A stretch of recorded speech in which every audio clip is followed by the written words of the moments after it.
네, 초등학교 입학하면 가장 먼저 경험하는 문화 충격이 있습니다. 바로 앞으로 나란히입니다. 요즘에도 하는지 모르겠지만 키 순서대로 아이들을 세운 뒤에 줄을 맞추기 위해 앞으로 나란히를 시킵니다.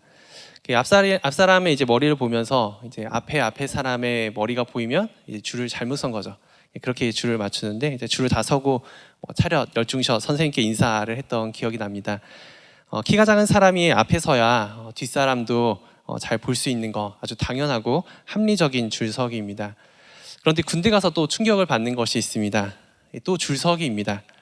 군대에서 줄 서는데 이제 키 순서대로 서기는 하는데 학교에서와는 다르게 키가 큰 사람이 제일 앞에 섭니다. 신장이 건재한 순으로 선다고 표현을 하는데 아마도 군대라는 조직이 적군과 싸울 때 좀 강해 보이고 또 위압적인 모습을 가진 이제 군인을 이제 선봉으로 세워서 기선을 이제 제압하는 거죠. 그래서 크고 강해 보이는 사람을 먼저 세웠을 것으로 추측해 봅니다. 이렇게 해당 조직이나 해당 조직의 특성이나 이제 관리 차원에서 질서를 세우는 방법이 다른 것을 알 수 있습니다. 일반적으로 우리가 경험하는 사회에서 중요한 것은 제일 먼저 두게 됩니다. 중요한 사람이 제일 앞에 있거나 또 제일 높은 곳에 서게 됩니다. 세상은 다른 사람을 이긴 자를 높여줍니다.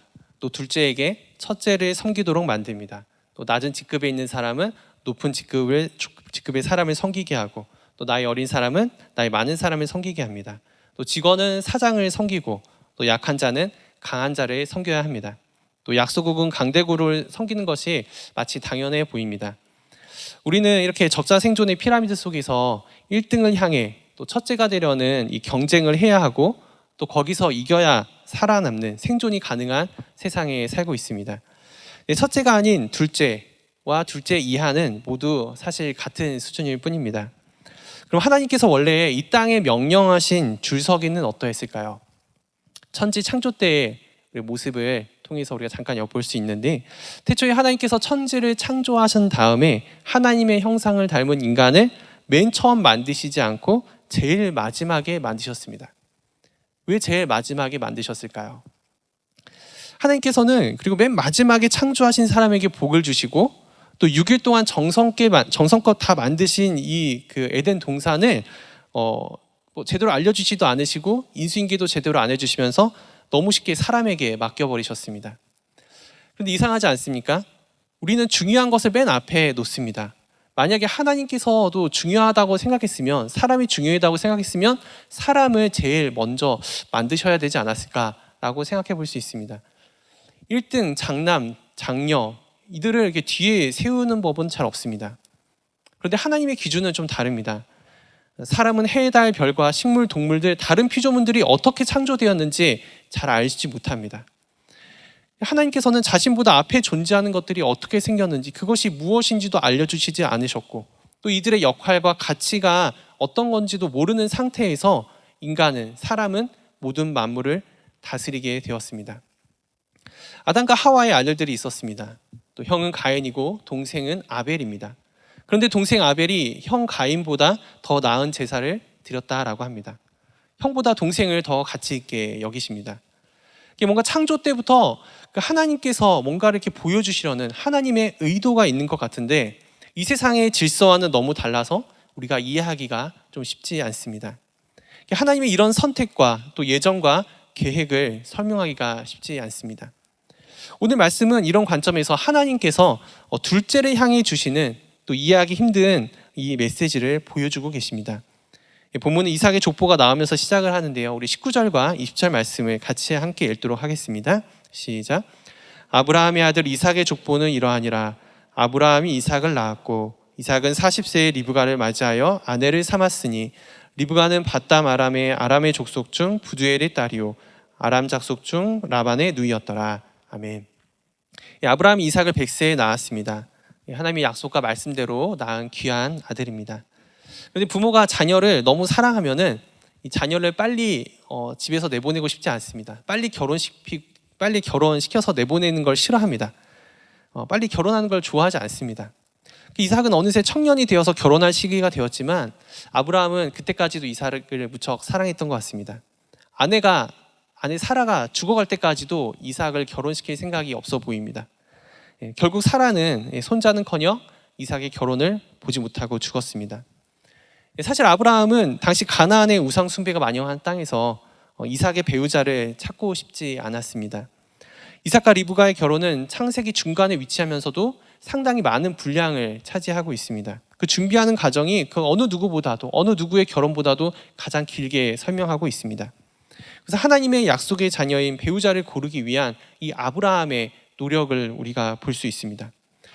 그래서 20절 말씀을 우리가 기록한 이유가 무엇일까라고 생각해 본다면, 아람 족속 중 부두엘의 딸이라는 표현은 가나안 사람이 아니다라는 말씀입니다.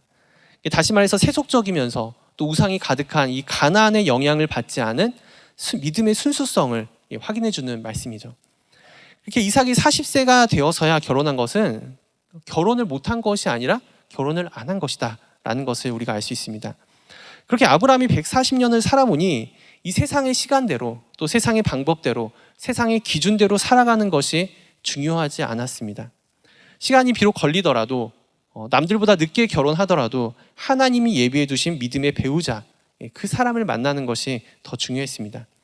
그래서 이삭은 어머니 사라가 죽은 후 3년이 되던 해이면서, 또 아브라함이 140세 되던 해인 이 부록의 나이 40에 리브가라는 자매를 만나 결혼하게 됩니다. 하나님의 특별한 인도하심과 은혜의 섭리로 결혼을 했는데, 그러나 문제가 있습니다. 결혼도 오래 걸렸지만 아이가 생기지 않는 겁니다. 결혼도 하나님의 뜻 안에서 이루어집니다. 그런데 아이를 낳는 일은 더 하나님의 그 섭리가 필요한 부분인 것 같습니다. 아이를 안 가지려고 했으면 상관이 없겠지만, 이삭은 어떤 사람입니까? 이삭에게는 사명이 있습니다. 아브라함의 그 언약, 하나님의 백성을 낳아야 되는 그 책임과 권한이 있었습니다. 그러나 이삭은 아무리 노력을 해도 아이가 생기지 않습니다.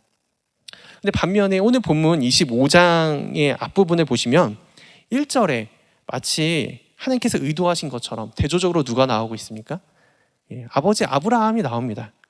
아브라함은 후처 그두라와 동침해서 아이를 낳았는데 6명까지 낳습니다. 이 당시 아브라함의 나이는 사라가 죽은 이후이기 때문에 최소 137세 이상으로 보고 있습니다. 이렇게 아버지라고 부르지만 사실 할아버지인 이 아브라함도 자녀를 6명이나 낳았습니다. 그다음에 아브라함 이야기 다음에 이제 12절부터 보시면 이스마엘의 족보가 나옵니다. 약속의 자녀는 분명히 이삭 자신인데, 약속의 자녀가 아닌 이스마엘은 무려 12명의 아들을 낳습니다. 하나님께서는 왜 이러시는 걸까요? 나랑 비슷한 시기에 결혼한 친구들은 벌써 애가 초등학교, 중학교, 또 고등학교, 심지어 대학교 다니는데 나는 아직 애가 없다면 마음이 참 어려울 것입니다. 하나님께서 신혼의 즐거움을 주시나 보다라고 여기기에는 이삭에게 너무 많은 시간이 흘렀습니다. 5년이 지나고 또 10년, 15년, 20년이 다 되었습니다. 이삭에게 자꾸 아버지 아브라함의 그림자가 점점 더 크게 드리워지는 것 같습니다. 이삭은 이러다가 나도 아버지처럼 몇 살에 낳는 게 아닐까라고 생각했을까요? 100세. 이 100세 생각만 해도 받아들이기 쉽지 않은 나이입니다. 이건 아니다라고 생각했는지 이삭은 무언가를 시도합니다. 이 시도가 부모였던 아브람과 사라보다 좀 더 나은 차이점을 보여주고 있습니다. 우리 21절 말씀 같이 함께 읽겠습니다. 이삭이 그의 아내가 임신하지 못함으로 그를 위하여 여호와께 간구하매 여호와께서 그의 간구를 들으셨으므로 그의 아내 리브가가 임신하였더니. 아멘. 이삭의 아버지 아브라함은 자녀를 낳지 못할 때 사라의 여종 하갈을 통해서 이스마엘을 낳는 실수를 범했습니다. 아브라함과 사라와는 달리 오늘 이삭과 리브가는 이 난임의 상태, 그 불임의 상태에서 첩을 들이지 않았습니다. 인간적인 노력을 하지 않았습니다. 사라는 자식이 없을 때 자기 남편 아브라함에게 원망하듯이 말했지만 리브가는 원망하지 않았습니다. 또 이삭도 리브가를 정죄하지 않았습니다. 아브라함은 아이를 낳지 못하는 사라를 위해 기도한 기록이 없습니다. 그러나 이삭은 아내 리브가를 위해 기도합니다. 아이를 낳게 해달라고 정확히 기도합니다. 이 기도를 통해 이삭은 이제 하나님, 여호와 하나님이 아브라함의 하나님이 아니라 나의 하나님, 이삭의 하나님, 그 하나님을 만나게 될 것입니다. 모든 것이 풍부하고 남부러울 것 없는 생활을 하면서도 내 마음대로 안 되는 것이 있습니다.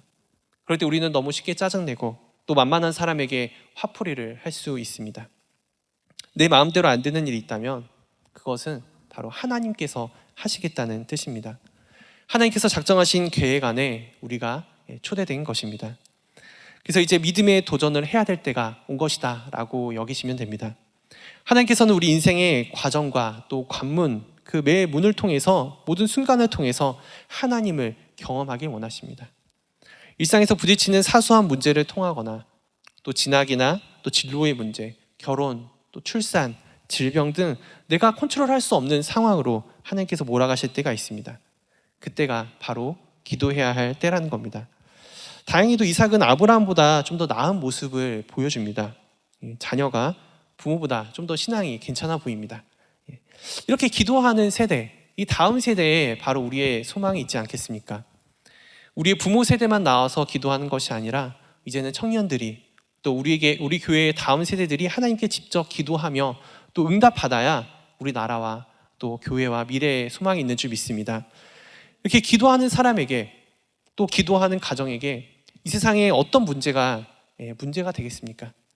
단지 모든 문제는 하나님께 맡겨드리며 기도해야 할 제목일 뿐일 것입니다.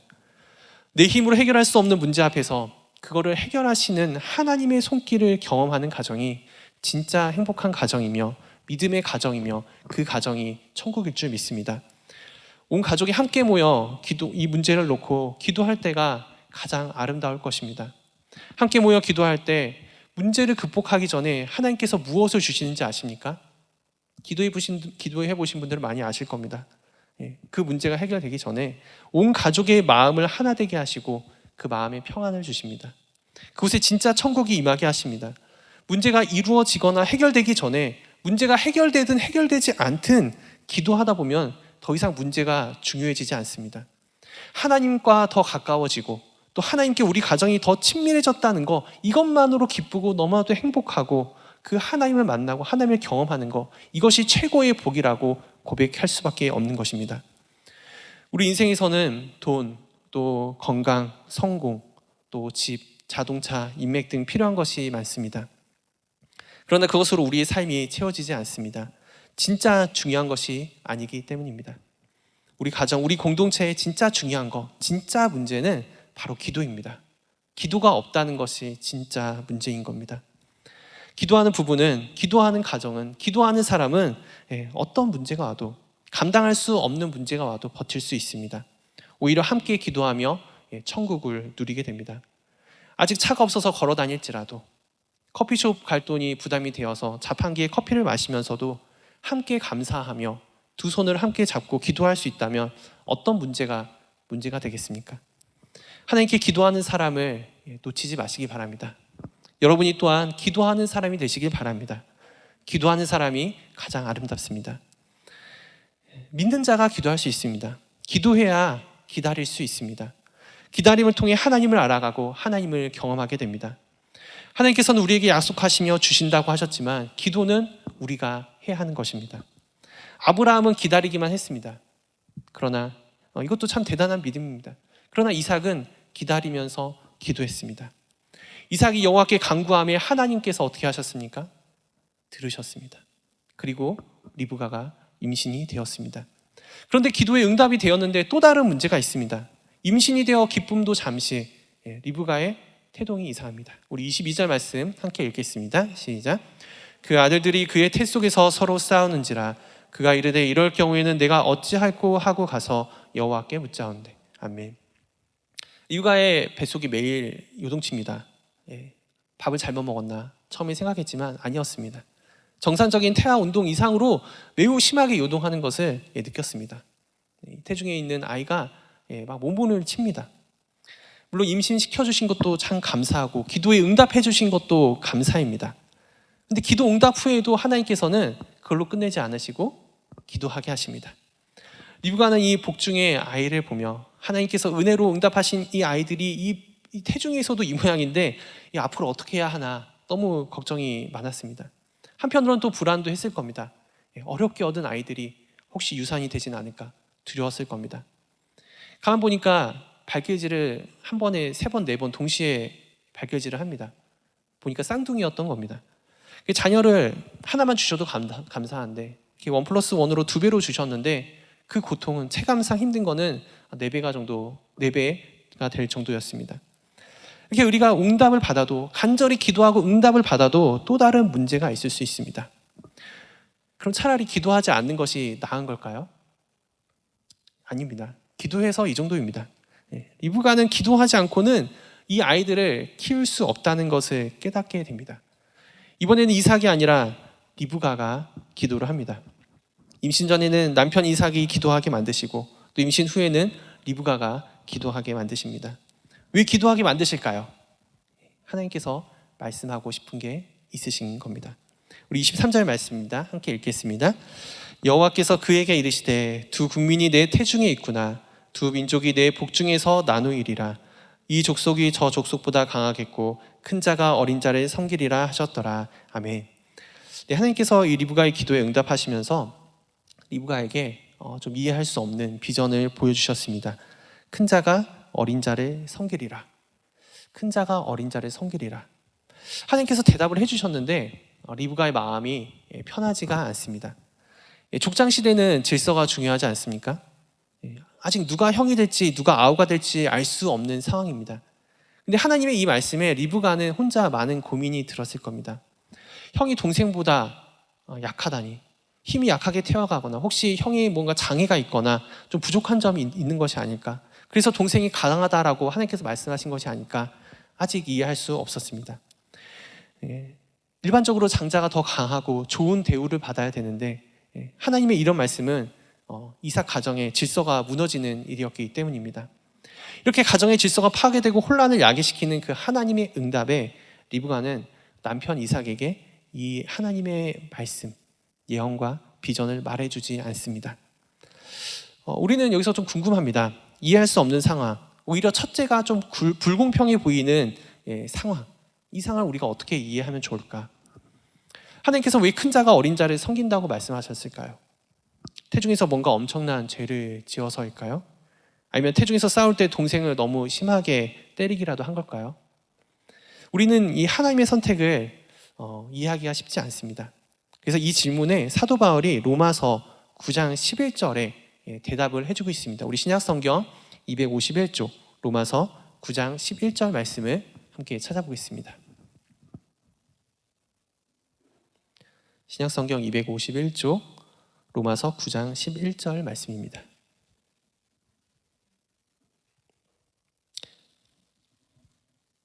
네, 같이 함께 읽겠습니다. 시작.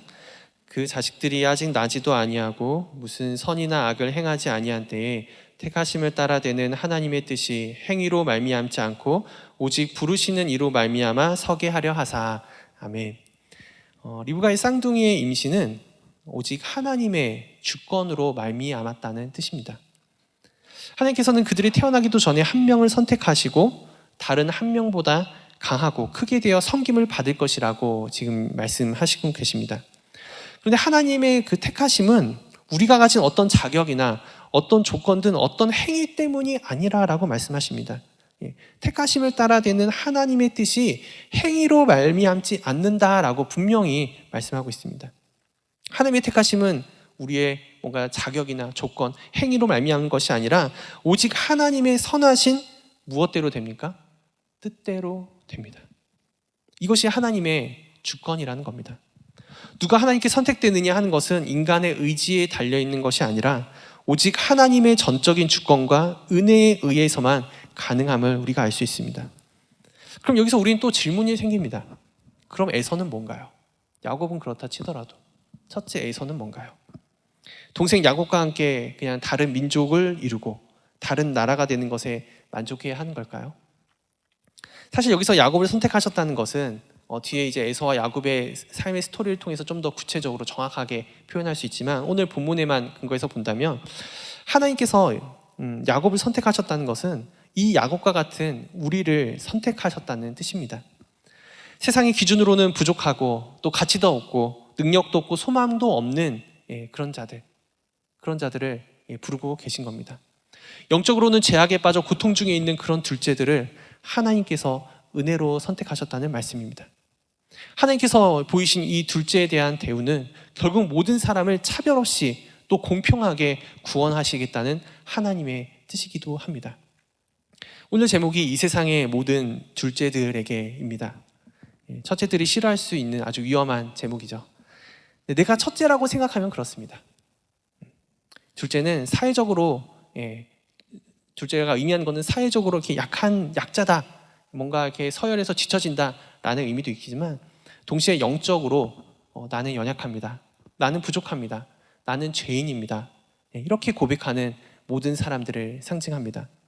그 죄인을 아무 조건 없이 선택하시고 또 부르시며 우리를 사랑한다라고 말씀하십니다. 내가 하나님께 잘해서, 어떤 노력을 해서, 대단한 일을 해서 하나님께서 우리를 선택하신 것이 아닙니다. 내가 이 교회에서 열심히 봉사를 하고 찬양대를 쓰고 남모르게 일을 한다고 하더라도 그것 때문에 하나님께서 여러분을 선택하신 것이 아닙니다. 우리의 어떠한 행위로도 하나님께서 우리를 선택하지 않으셨습니다. 하나님께서 우리를 선택하신 것은 온전히 하나님의 그 선하신 뜻 가운데 우리를 선택하신 것입니다. 그냥 은혜로 구원해 주신 것입니다. 이해할 수 없는 하나님의 구원을 아가페 사랑이라고 말합니다. 예수님께서 이 세상에 오실 때 인류 최초의 사람으로 오셨으면 얼마나 더 멋있었을까요? 그 아담으로 오시지 않고 가장 낮고 천한 마국간 구유에 모든 사람들이 무시하는 가장 못생긴 사람으로, 이 사람으로 왔습니다. 그렇게 둘째 아담으로 예수님께서 오셨습니다. 그리고 십자가 위에서 어떤 특정인을 선택한 것이 아니라 내가 누구누구를 위해서 구원하겠다, 내가 누구누구를 위해서 십자가에 달리겠다라고 말씀하지 않으시고 우리 모든 사람을 위해 조건 없는 사랑으로 죽으시고 또 부활하셔서 죄인을 구원하셨습니다. 세상의 발꿈치를 잡는 야곱들을 위해 이 세상의 모든 둘째들을 사랑하러 그렇게 오신 것입니다. 1등이 되어야 한다는 세상에서 하나님께서는 지금도 다른 시그널을 우리에게 보내고 계십니다. 우리는 인생이라는 도로를 달리고 있습니다. 하나님께서는 물론 우리를 1등도 되게 하십니다. 그렇지만 오히려 1등이 되지 못하게 우리 인생에 브레이크를 거실 때가 있습니다. 왜냐하면 우리는 뭔가 프로그램 되거나 인공지능처럼 자동으로 움직이는 것이 아니라 자유의지를 사용하면서 동시에 철저히 하나님의 손에 따라 움직이는, 하나님의 손에 따라 변송되는 수동 인생이기 때문입니다. 그냥 수동 인생이 아니라 하나님의 그 신적 수동 인생인 겁니다. 세상은 오늘도 인생의 추월 차선을 빨리 맛보라고 우리에게 말하고 있습니다. 그러나 하나님께서는 우리가 빠른 길이 아니라 옳은 길을 걸어가라고 말씀하십니다. 내 인생의 길이 왜 이렇게 험하고 좁은지 알 수 없다며 원망하지 마시기 바랍니다. 험하고 좁은 길은 원래 천천히 가야 하는 법입니다. 천천히 가야 기도도 할 수 있습니다. 우리는 추월 차선이 아니라 믿음의 차선을 달리는 사람들이기 때문입니다. 내가 노력하고 계획해서 1등이 되고 첫째가 되려는 것이 아니라 하나님께서 인도하시고 선택하시는 둘째가 되시길 축복합니다. 내가 몸부림치지 않아도 기도하며 기다릴 때 하나님의 풍성한 응답, 또 가장 좋은 응답을 경험하게 될 것입니다. 그때를 알 수 없기에 우리는 기도할 뿐입니다.